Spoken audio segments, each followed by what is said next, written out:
HDFC bank limited, आप लोगों ने क्वेश्चंस किए हैं इसके ऊपर कि इसका एनालिसिस करके बताइए, तो आज इस वीडियो में इसी का एनालिसिस करेंगे। लेकिन अगर आप हमारे साथ टेलीग्राम पे और कनेक्ट नहीं है दूसरे सोशल मीडिया प्लेटफॉर्म पे, तो कनेक्ट हो जाइए। ओपिनियन मांगता रहता हूं मैं आपका कि आपको किस स्टॉक पे वीडियो चाहिए। साथ में आप चाहें तो कमेंट बॉक्स में भर सकते हैं अपने स्टॉक्स के नाम, किस पे वीडियो चाहिए। मैं उसी पे एनालिसिस लाने की कोशिश करता हूं ताकि आप सीखें, समझें, पैसे बचाएं भी और कमाएं भी, कोशिश यही है। बट किसी भी टाइप से आपको बाय सेल होल्ड की रिकमेंडेशन नहीं माननी। जो जो हो सकता है वो सारी संभावनाएं मैं आपके सामने प्रेजेंट करूंगा। उस संभावनाओं में क्या किया जा सकता है उसकी भी हम बात करेंगे, लेकिन बाय सेल अपने विवेक से करना है या अपने फाइनेंशियल एडवाइस से पूछ के ही करना है। HDFC बैंक को देखते हैं। HDFC बैंक में कोई भारी गिरावट आ गई है, ऐसा कह रहे हैं लोग कि ये बैंक बर्बाद हो जाएगा, 1000 रुपए आ जाएगा ये बैंक, ऐसा सुनने में आ रहा है। कुछ टारगेट्स दिए हैं कुछ लोगों ने, तो देखते हैं क्या होगा। आप लोगों ने पूछा है। HDFC बैंक में देखिए ये वाली एक कैंडल बनी है जहां पर HDFC बैंक गैप डाउन होने के बाद लगभग 6% के आसपास बताया जा रहा है कि गिर गया था और ऐसी गिरावट आई थी। अच्छी बात है। तो चलिए देखते हैं कि इसके फंडामेंटल्स कैसे हैं और टेक्निकल्स कैसे हैं। थोड़ा टेक्निकल पहले दिखाऊंगा, फिर बीच में फंडामेंटल का तड़का, फिर वापस टेक्निकल। पहले ये देखिए कि HDFC बैंक 6% यहां गिरा है। अच्छा, ऐसी बड़ी कैंडल आज से पहले और बनी नहीं क्या? ये और कभी बनी नहीं या फर्स्ट टाइम ऐसी कैंडल बनी है जिसने इतना सरप्राइज कर दिया आपको? और HDFC बैंक 1750 के पास ही रेजिस्टेंस क्यों ले रहा है बार बार? ये टेक्निकली इस लेवल पे हमने एक बार पहले बात भी करी थी कि इसके ऊपर जाएगा तो 2000 के गेट खुलेंगे, लेकिन ऊपर जाता ही नहीं है, यहाँ पे अटका हुआ है। अब समझ आ रहा है वो क्यों अटका हुआ है। लेकिन क्या ये गिरावट पहली बार है? क्या आज से पहले ऐसी गिरावट हुई नहीं? और कहीं ऐसा तो नहीं कि ये गिरावट एक साजिश थी? किस चीज की? इस गैप को फिल कराने के लिए तो नहीं आया है? कहीं चार्ट पे गैप फिल कराने के लिए ऐसा काम तो नहीं हुआ? लगता तो ऐसे ही है। हो सकता है, बिल्कुल हो सकता है, क्यों नहीं हो सकता। किस गैप को फिल करा दो, गिरावट का मौका है, हाथों हाथ टेक्निकली वो पैटर्न्स फिल हो जाए। कहीं ऐसा तो नहीं कि नीचे कोई और गैप छूटा हो और उसको भी फिल कराने की काम चल रहा हो? ऐसा भी हो सकता है क्या? सारी चीजें डिटेल में एनालिसिस करेंगे। लेकिन सबसे पहले मैं आपको ये दिखाना चाहता हूं कि HDFC बैंक की अभी रिसेंट में अपने हाई से गिरावट हुई है 13-14% के लगभग अभी तक हो चुकी है। अगर आप पिछली कई सालों की हिस्ट्री निकाल के देखेंगे, चलिए मैं इसको कन्वर्ट करता हूं आपके लिए वीकली चार्ट पे, फिर फंडामेंटली बात करेंगे पहले, तो आपको पता चलेगा कि स्टॉक जो है अभी 14% के लगभग टूटा है। उससे पहले यहाँ पे 27% के लगभग टूटा था। जब याद होगा हमने यहाँ पे क्वांटिटी भी बाय करी थी 1300 के आसपास, आपको याद होना चाहिए। हमने बाय करके हमारे टारगेट भी थे 1700 के, वो डन भी हो गए थे। अब वापस देखेंगे वापस और क्या होता है। लेकिन उसके पहले कोविड के अंदर स्टॉक देखिए 43%, उससे पहले भी 14%, 15%, यानी 14-15% तो नॉर्मल करेक्शन करता ही है। उससे पहले जाएं तो 13%, फिर से 18%, और ये यहाँ पर जो आ रहा है वो 27% के लगभग 2013-14 में। उससे पहले जाएं तो 23% के लगभग, तो 23, 24, 25, 27 पहले था, अब 14-15% हो गया है। ये 2008 का क्रैश जिसमें 58%, और 2020 वाले क्रैश में कितना गया था वो भी आप देख लीजिए। स्टॉक यहां पर गया था 43%, और उसके बाद में 26, और अब लगभग 14% के लगभग स्टॉक टूट चुका है। पहले फंडामेंटल देखते हैं। क्या HDFC और HDFC बैंक के मर्जर के बाद फंडामेंटल खराब हो गए और ये बैंक 1000 रुपए आ जाएगा क्या? Let's have fundamental analysis. तो HDFC बैंक के फंडामेंटल में सबसे पहले देख लीजिए, कंपनी 11,55,000 करोड़ की मार्केट कैप रखती है, इसका ध्यान रखिए। इंडिया का लीडिंग बैंक है, ये आपको पता है। अब जरा इसके थोड़े फंडामेंटल डाटा जो वैल्यूएशन से रिलेटेड है, मैं थोड़े ही दिखाऊंगा, लेकिन वैल्यूएशन से रिलेटेड कि कोविड के अंदर इसका पी यहां पर था जो आपको दिख रहा होगा, और आज कहां पर है वो भी आपको दिख रहा होगा। आई होप आपको समझ में आ गया। 17 के आसपास का पी स्टॉक का चल रहा है। कोविड का जो पी था उस पी के वैल्यूएशन पे आपको मिल रहा है। अगेन 10 साल का मीडियन पी है। कब का?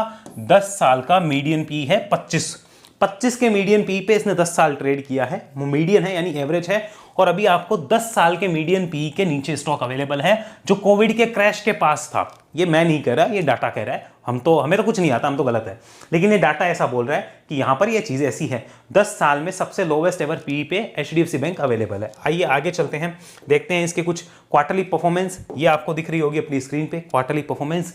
जरा आप ध्यान से देखिए, सारी चीजें ग्रोथ है या नहीं है आप डिसाइड करिए। जितना मुझे आता है थोड़ा बहुत, इतनी मैथ तो हमें आती है कि हाँ यहाँ ग्रोथ हमें नजर आ रही है, कोई दिक्कत नहीं आ रही है। पिछले 3 क्वार्टर से लगातार 12,000 करोड़ के प्रॉफिट आ रहे हैं। यहां पर सेल्स के अंदर growth as it is maintain है, मुझे कहीं सेल्स में कोई दिक्कत नहीं लगती, यानी रिवेन्यू में। अगेन मार्जिन के अंदर हमें जरूर इश्यू देखने को मिल रहा है पिछले 3 क्वार्टर से। लेकिन HDFC बैंक और HDFC के मर्जर के बाद जो एक एम्प्लॉई पहले एक प्रोडक्ट बेचता था कंपनी का, यानी HDFC बैंक वाला था वो बैंकिंग से रिलेटेड प्रोडक्ट बेचता था, HDFC वाला हाउसिंग फाइनेंस से रिलेटेड प्रोडक्ट बेचता था। अब वो एक ही एम्प्लॉई क्या दोनों प्रोडक्ट को नहीं बेचेगा? सोच के देखिए। तो एम्प्लॉइज जब एक ही टाइम पे दो काम करेंगे तो कॉस्ट कटिंग होगी कि नहीं होगी, एफिशिएंसी होगी कि नहीं होगी, रिवेन्यू जनरेट नहीं होगी कि नहीं होगी? ये आप बताइए। जब आप सिंपल बिजनेस भी करते हैं तो अगर आपका एक दुकान का आदमी एक ही बंदा दो चीजों को बेचने जा रहा है और एक आपने दो बंदे लगा रखे हैं अलग अलग चीजों को बेचने के लिए, तो जब आपके दो बंदे काम करते हैं तब आपको ज्यादा पैसे देने होते हैं, और एक ही बंदा अगर वो काम निपटा ले तो आप समझ गए कि क्या हो सकता है। और अगर उतने ही एम्प्लॉइज रखकर मैं दोनों को बोलूं कि आप दोनों दो एम्प्लॉय रख लिए, दोनों एम्प्लॉय मेरे इन सारे प्रोडक्ट का एडवर्टीजमेंट करो, तो क्या वो आपके लिए एक बेनिफिशियरी होगा या नहीं होगा? आप बताइए। मुझे लगता है कॉस्ट कटिंग होगी, मार्जिन मेंटेन हो सकते हैं फ्यूचर में, फिर भी हमें आगे भी देखना होगा। ईयरली P&L अगर देखा जाए, क्या कंपनी ग्रोथ देती है कि नहीं देती है? देखो, इन्वेस्टर के लिए सबसे जरूरी है ग्रोथ है कि नहीं है, ट्रेडर के लिए जरूरी है चार्ट पॉजिटिव है कि नहीं है। तो ग्रोथ तो यहां पर लगातार नजर आती है भाई, नजर आ रही है। मैंने तो कुछ किया नहीं है, ये तो ग्रोथ खुद ही बोल रही है कि हाँ नजर आ रही है। यहां पर ग्रोथ है कि नहीं है? जी बिल्कुल यहां नजर आ रही है। 50,000 करोड़ का तो प्रॉफिट लाने वाली है कंपनी, यानी जितना मिड कैप कंपनियां सोच नहीं सकती उतना तो ये प्रॉफिट ले आएगी अकेली। 50,000 करोड़ का प्रॉफिट आ सकता है। आगे चलते हैं, चलिए ये देखते हैं इस कंपनी की ग्रोथ आज तक कैसी रही है। भाई प्रूवन मैनेजमेंट है कि नहीं है? तो भाई सेल्स 10 साल की, 5 साल की, 3 साल की और ट्रेलिंग 12 मंथ की सारी आपके सामने है। मुझे लगता है कि 5 साल का जिनका भी हो उनको देखना चाहिए कि 15% के हिसाब से तो इसमें सेल्स ग्रोथ है और प्रॉफिट ग्रोथ 20% के हिसाब से जो इन्होंने एज इट इज मेंटेन रखी है। तो इसमें कोई दिक्कत है क्या? जी अभी तक तो कोई नजर नहीं आती। आगे चलते हैं। इस वीडियो में जब आप चार्ट देखोगे ना HDFC बैंक का, तब आप सरप्राइज हो जाओगे जो एनालिसिस आप देखने को मिलेगी। चार्ट पे चलेंगे तब बात करेंगे, लेकिन पहले पूरा समझिए। ये रिटर्न ऑन इक्विटी कोई दिक्कत नहीं है, 17% की मेंटेन है। क्या दिक्कत है? स्टॉक प्राइस CAGR हमेशा अच्छे रहे हैं। पिछले 5 साल से जरूर कंपनी प्रेशर के अंदर और परफॉर्म नहीं कर पाई है, ये भी हमें ध्यान रखना होगा। आगे चलते हैं। ये इस कंपनी के मार्केट शेयर हैं different type of business segment में, बैंक एडवांस में, बैंक डिपॉजिट्स के अंदर, क्रेडिट कार्ड ट्रांजैक्शन के अंदर और डिफरेंट टाइप की चीजें हैं। ये इस कंपनी के टोटल मार्केट शेयर हैं। जैसे आप ज़ेरोदा हो गया, एंजल हो गया, वैसे उनमें नंबर ऑफ डीमेट अकाउंट या ब्रोकिंग जो है उसमें भी 3% का मार्केट शेयर लगभग HDFC रखती है। और नेट इंटरेस्ट इनकम के अंदर, मोबाइल बैंकिंग ट्रांजेक्शन के अंदर, ये अगस्त का डाटा है 12% के लगभग, 12.5% का। तो ये सारी चीज जो है, ये सारे डाटा जो है, हाउसिंग लोन में 22% का मार्केट शेयर है, क्रेडिट कार्ड में लगभग अगस्त के अंदर 27% का मार्केट शेयर कंपनी ले रही है, बैंक डिपॉजिट में 10% का मार्केट शेयर है, बैंक एडवांस में 11% का मार्केट शेयर है, डेबिट कार्ड ट्रांजेक्शन अगस्त 2023 का डाटा, हर 10 में से एक डेबिट कार्ड इस कंपनी के ट्रांजैक्शन पे हो रहा है, ये हमें ध्यान रखना होगा। क्रेडिट कार्ड में हर 10 में से लगभग 2.5 से 3 क्रेडिट कार्ड इसके हैं, तो ये भी हमें ध्यान रखना होगा। आगे चलते हैं नेक्स्ट। और क्या चीज बोलती है? Share holding. क्या भाई शेयर होल्डिंग कुछ खराब हो गई क्या? अब लोगों को लग रहा है कि प्रोमोटर जीरो हो गए। एक्चुअली HDFC तो प्रोमोटर था, तो मर्जर हो गया तो फिर HDFC तो हट गया ना, तो FII और DII ही रहेंगे, प्रमोटर होंगे ही नहीं। और जब लार्ज कैप हो जाते तो प्रमोटर नहीं रहते, फिर FII DII आ जाते हैं। तो लगभग अगर देखा जाए 84% होल्डिंग, कितनी? 84% होल्डिंग किसके पास है? बिग प्लेयर्स के पास है, और 16% पब्लिक के पास है। तो चिंता इनको ज्यादा होगी या इनको ज्यादा होगी? आप सोचिए। मेरे हिसाब से तो ऊपर वालों को ज्यादा होगी। आगे इतनी चीजें क्लियर करने के बाद अब हम चलते हैं चार्ट पे। इस चार्ट को देखने के बाद आप भी सरप्राइज हो जाएंगे जो चीज मैं आपको दिखाने वाला हूं। लेट्स हैव चार्ट पे चर्चा।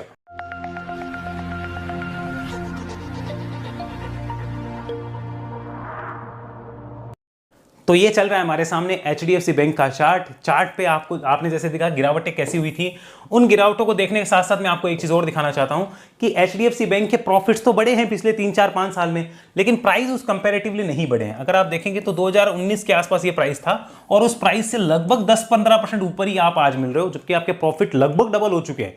प्रॉफिट डबल लेकिन प्राइस डबल नहीं हुआ। स्टॉक अभी भी कंसोलिडेट कर रहा है। ओके ठीक है, अच्छी बात है, लेकिन चार्ट बोल क्या रहा है? क्या ये चार्ट ट्रेडर्स के लिए कुछ अपॉर्चुनिटी दे रहा है क्या? आइए बात करते हैं। तो ट्रेडर्स के लिए इस चार्ट को देख के पता चलता है ट्रेडिंग के लिए नो ट्रेड जोन में है, नो ट्रेड जोन में है। अगर कोई सोच रहा है कि 4-6 महीने के लिए यहां पे कुछ ट्रेडिंग कर लूं, स्विंग ट्रेड कर लूं, कुछ अच्छे रिटर्न बन जाए, कुछ दिख रहा है क्या? जी नहीं दिख रहा। वो किस लेवल के ऊपर है? लगभग सबसे पहले 1725 का लेवल तो काटें। 1725 के ऊपर जाने पे हम लोग सोच सकते हैं कि यहां पर कोई ट्रेड अपॉर्चुनिटी बनेगी। तो कोई ट्रेड अपॉर्चुनिटी है? जी नहीं है। तो यहां पर क्या बेच दे? बेचने से पहले ये क्लियर करो लिया क्यों था, ट्रेडिंग था या इन्वेस्टमेंट? अगर इन्वेस्टमेंट है 3 से 5 साल का तो रुको जरा, सबर करो, देखो भी क्या एनालिसिस आने वाली है, फिर डिसाइड करना बेचना कि नहीं बेचना। लेकिन इतना पता है कि अभी नो ट्रेड जोन में है। परेशान कौन है? परेशान वही है जिसे पता ही नहीं है ट्रेडिंग है या इन्वेस्टमेंट है। जिसे यही नहीं पता परेशान वही है। क्लियर करो आपकी ट्रेडिंग या इन्वेस्टमेंट है। तो ट्रेडर्स के लिए यहाँ कोई अपॉर्चुनिटी नहीं है। चार्ट क्या बोलता है, चार्ट के लिए इमीडिएट सपोर्ट क्या बोलते हैं वो हम देख लेते हैं। लेकिन उससे पहले जरा एक मिनट, यहाँ पर वीकली चार्ट पे ही आपको काफी कुछ दिख जाएगा कि ये देखिए जो चार्ट है ये एक इंपॉर्टेंट इस सपोर्ट को तोड़ रहा है। हो सकता है कि यहाँ से नीचे चला जाए, हो सकता है, बट यहाँ पे गैप था वो फिल करने आया है। अगर हम देखने चाहें तो हमें पता चलेगा कि स्टॉक के लिए बहुत बड़ी रेंज जो है वो एक सपोर्ट रेजिस्टेंस के तौर पे बनी हुई है, जिस रेंज में यहां पर स्टॉक के लिए लगभग 1400 के आसपास पहला सपोर्ट नजर आता है और फिर 1300 और 1260 में सेकंड सपोर्ट बड़े टाइम फ्रेम का नजर आता है। लेकिन अब इंपॉर्टेंट चीज जरा यहां देखना, ये एक मैंने लाइन लगा रखी है, इसे मैं कहता हूं लाइन ऑफ अपॉर्चुनिटी। क्या नाम है? Line of opportunity. ये मैंने एक लाइन लगा रखी है मेरे सेटअप के हिसाब से। इस लाइन को जरा ध्यान से देखो। आज तक कभी भी स्टॉक जो है, क्लियरली देखना एक बार, इस लाइन के नीचे जब भी आया है या इस लाइन के पास जब भी आया है, एक अपॉर्चुनिटी दी उसने इन्वेस्टर्स को कि भाई साहब this is a line of opportunity, इस लेवल के पास में या इसके नीचे मिलता हूं तो मेरे को लेके बैठ जाना और फिर अगले 2 साल वेट करो, मजे तुम्हें मैं दे दूंगा। मैं नहीं कहता, ये लाइन कहती है। आइए देखते हैं इस लाइन के पास हुआ क्या क्या है, देखिए जरा, और अच्छे रिटर्न देने की संभावनाएं रही है। आइए देखते हैं। इस लाइन के आसपास यहां पर आया था, ओके, बहुत अच्छी बात है। चलो इसको जूम करके देखते हैं कब था वो डाटा। आइए चेक करते हैं। ये वही डाटा है जब मैंने आपको लास्ट वीडियो में इस प्राइस पे HDFC बैंक दिखाया था कि यहां पे लेके 1700 तक की अपसाइड दिखती है। तो वो प्राइस क्या था? लगभग 1300 का था। तो 1300 से अगर 1700 स्टॉक गया, लगभग 30% के रिटर्न उसने दिए थे, 30% के, इस लाइन के पास आने के बाद। इस लाइन के नीचे आता है तो क्या करना और पास आता है तो क्या करना, दोनों देखेंगे। लेकिन इस लाइन के पास आके इसने इतने रिटर्न्स दिए, 30% से ज्यादा ही दिए थे, वो ऊपर ही गया था। आइए आगे चलते हैं। कोविड के टाइम इस लाइन ने इसको तोड़ा, यानी क्रैश में तोड़ा था। तो क्रैश के अंदर जब इसको तोड़ा और यहां पर अगर आप आराम से बैठते हो साल 2 साल, तो कितने रिटर्न मिलते हैं वो आपने खुद भी देखे होंगे कि यार जबरदस्त रिटर्न आते हैं। आइए जरा और पीछे चलते हैं। अगर और पीछे चले, इसको यहां से हटाते हैं, मैं पूरा बताऊंगा स्ट्रेटेजी क्या है। चलो इसको जूम करके दिखाता हूं, ध्यान से देखो। इस लाइन के नीचे खाली कोविड क्रैश में आया था, उसके पहले कब आया है जरा देखना, यहां पर आया है। ये कौन सा डाटा है भाई? 2008-9 का। चलो इसको जूम करके देखते हैं, आओ। ये 2008-9 में, ये 2008 से 9 वाले फॉल में इसमें आया था। तो जिसने यहां पर बाय ऑन डिप किया या फिर जिसने यहां पर इन्वेस्टमेंट करके बैठा, उसको ही तो रिटर्न मिला। जो नीचे लगाता है वही तो ऊपर पाता है।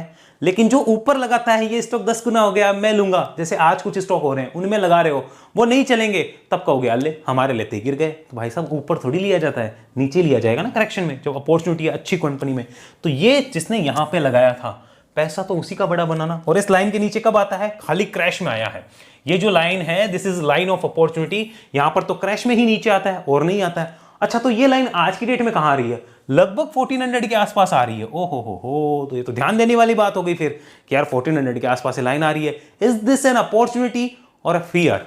डिसाइड आपको करना है।